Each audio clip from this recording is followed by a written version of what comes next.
Ito na ang perfect shot! What about here? Yes, mahal. Saan ang office natin? Oh, I have Not appointment. here. So making sure it's shiny.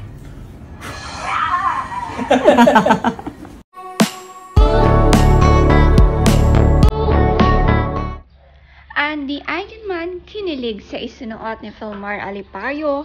Bagay na bagay nga ang ganitong formal na suot at excited isuot sa araw ng kanilang kasal.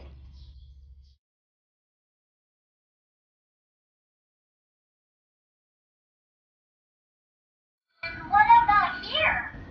Yes, mahal. Saan ang office natin? Oh, I have Not appointment. here. So making sure it's shiny. Bago nga ang event na pupuntahan ni na Filmar, todo linis nga ito ng sapatos at tila first time uli magsusuot ng black shoes. Inasar pa nga siya ni Andy na saan ang office na pupuntahan dahil napaka-formal nga ng inihanda ni Filmar na isusuot.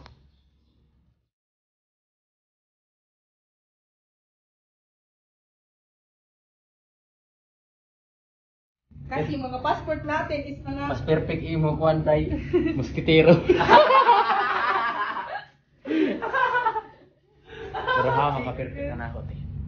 Gopti. Ito na ang perfect shot!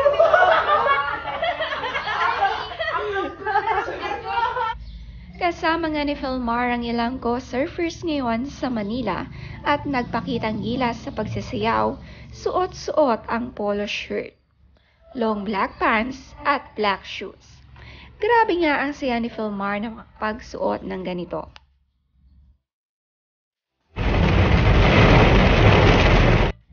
Binahagi naman ni Andy ang kanilang photo ni Kowa kasama ang kanyang Lolo Eddie at Lola Rosemary Hill. Madalas ngang nakakausap ni Andy ang Eigenman family at masayang kinausap din ni Kowa ang mga lolo at lola ng kanyang mama.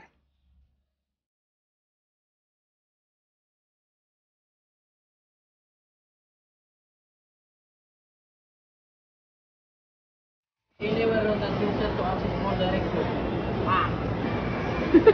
Man lagi. Naiwan nga sina Andy sa Siargao at nag-e-explore nga dito sa Robinson, Manila sina Filmar. Sila ay nag-shopping nga sa isang mall at nakakatuwa ang paggamit nila ng information center.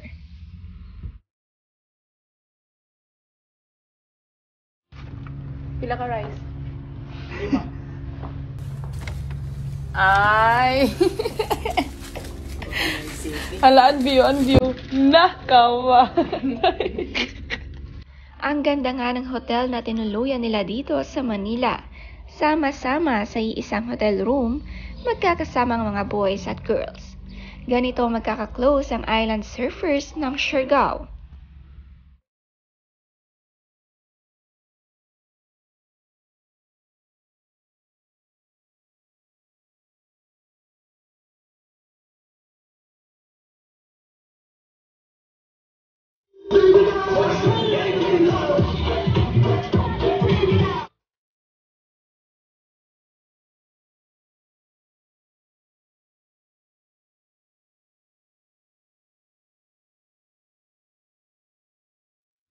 Umagang-umaga naman, Zumba agad ang pinuntahan ni na Filmar at tawang-tawa dahil nakisali nga ang ilang ghost surfers nila dito. Natapatan nga lang ito nang madaan sila.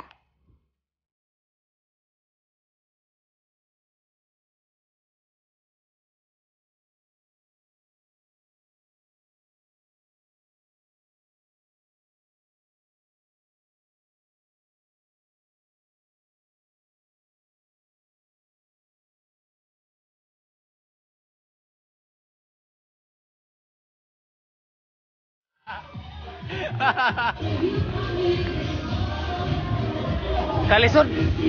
Aton daong ko man gani kalisod, kaligsod na. Yes, ma'am. Ara ka sa taas te kay mag-impaka ko te. Ipit ko tayo. Thank you Thank you, po. ma'am. Thank you.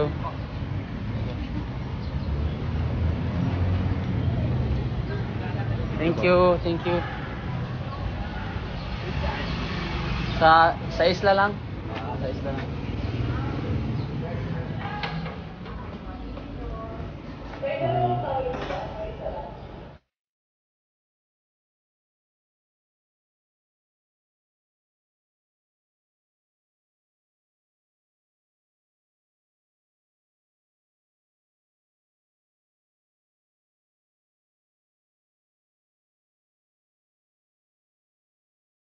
Busy na busy naman si Andy sa pagpipinta para mapaganda ang kanilang snack bar.